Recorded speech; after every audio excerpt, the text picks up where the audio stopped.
Manor Lords had an absolutely massive year in 2024. It released into early access after years of development. Millions of players picked it up to play the city building side, the medieval warfare side of the game as well. And we've had patches and updates that have been really good, polishing various issues, mods from the community that have been elevating gameplay. We've had beautiful, massive cities being built by players all over the world, which has been absolutely amazing to see. And we've even moved into Unreal Engine 5 with all the graphical and performance updates that came with that. Of course, we've got new maps coming next. We've got mountainous maps and river maps. All of that will be adding to the replayability value of the game, getting us to explore new areas, play in new ways. But what is in store for Manor Lords in 2025? That's what we're going to talk about today, because I think 2024 was basically foundation building. It was addressing all the issues that the game released with, all the bugs, the basic kind of like gameplay kind of ethos, the design of the game that needed polishing, refining, ironing out, getting it to Unreal Engine 5 so performance, FPS, graphics were in a very good place, not worrying about basically anything that needs to be here from the baseline. I think that's what this year was about. So 2025 is going to be building on that, adding new features, getting things in that people have been requesting for a while. You know, new maps is definitely the beginning of that, but we've got lots of locked features, of course. We've got, combat and warfare mechanics that still need to be built up as well. Morale, fatigue, recruitment, upkeep, all of that, how you combat other raiders and bandits from an AI perspective, all of that needs to be done.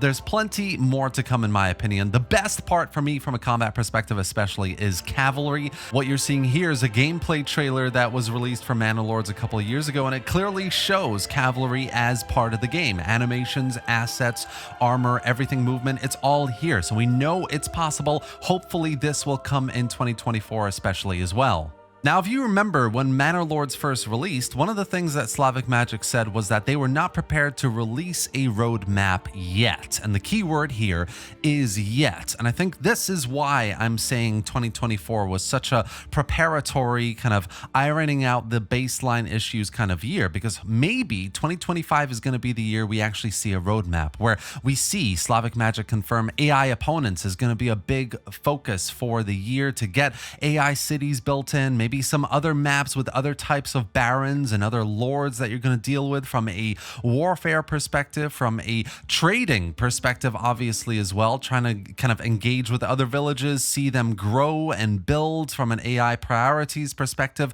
How is that going to work? How are you going to get roads connected with them?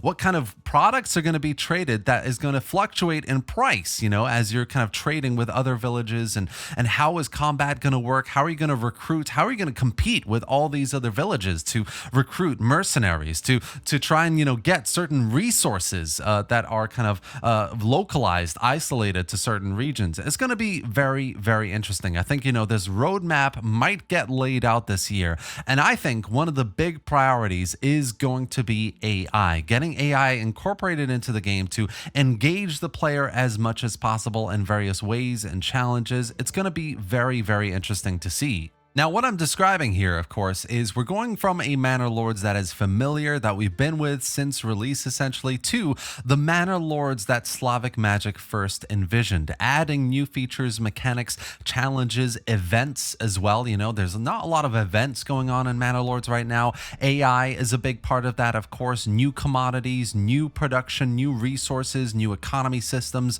all of that being added in with maps and new victory conditions, new game modes. There's plenty of interesting directions to start taking Manor Lords in to get players to come back and engage with the game again. New maps is the first start of that. It's the beginning. In the next update, hopefully with the mountainous maps, the river maps, we're going to get lots more maps from now on. That's going to add that variability between your campaigns. I mean, I'd love to see, I've said this before, but I'd love to see a coastal map where you start actually creating a proper fishing economy that's varied, different types of of fish, or, sending out actual ships. Having ships be a part of the game is going to be quite interesting from a naval perspective. Warfare, islands, having islands in the distance that you can conquer. If there's a AI village kind of growing there, creating a fishing industry, and it's being competitive with you, it's driving prices down in the trade economy, actually going over there, blockading them so they can't trade, or actually, fighting them and taking them over. Like, there is so many interesting ways in which maps, in which new mechanics and events, having proper dynamic events, event messages, all that be incorporated to challenge you and the way you engage with the game. All of that is essentially where the direction of Manor Lords is going to be going, I think, in 2025. And this is just the beginning with the new maps in terms of what we can expect from a city building, from an economy, from a warfare perspective as well. Now, I think the one area that is also I haven't spoken about just yet that really needs a lot of focus this year is progression. At the moment, Manor Lords has a hard stop, really, on the tier 2 buildings that you can build. You can't really go beyond tier 2. You get access to certain kind of new resources and mechanics and etc. at tier 2. But what the biggest question mark really is, how is the game going to look beyond tier 2? Well, how are you going to progress your gameplay into tier 3 and higher tiers beyond that, where you get access to city walls, new resources, new types of products that are combinations of different resources you need to get and put together new buildings to produce those products to then sell and trade and make your population happy, etc. What happens? What kind of events and challenges are you going to go into when you've got much larger populations, right? And populations trading with each other across regions. And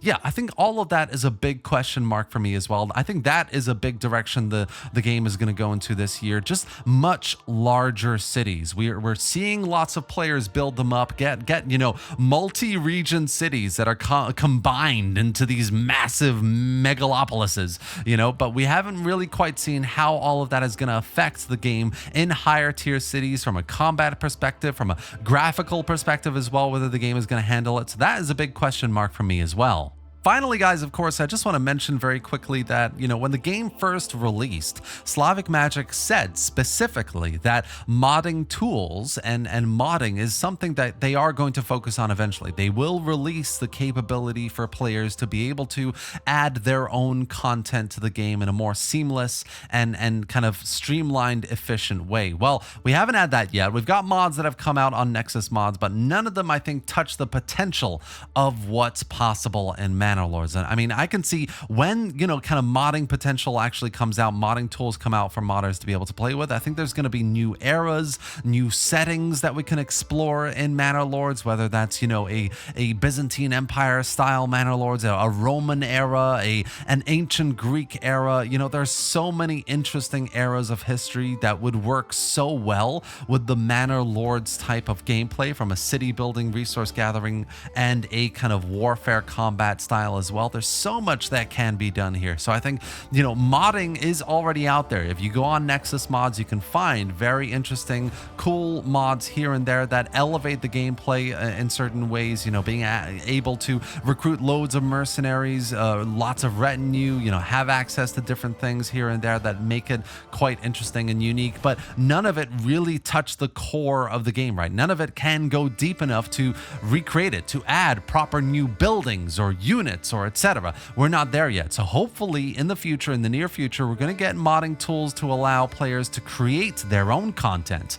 and maybe even change the game into a new era.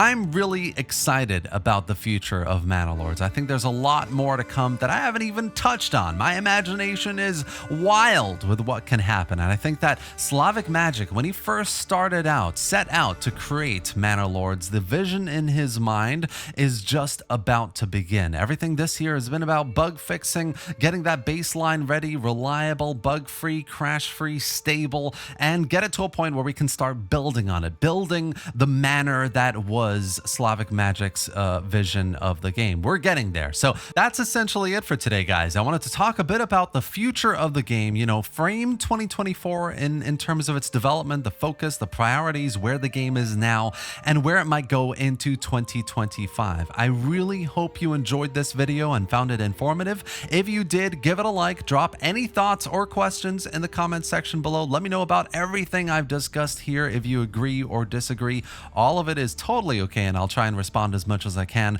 And subscribe to the channel if you want to see more videos about Manor Lords and its future, new updates, etc., just like this. Thanks for watching, guys, and I'll see you next time.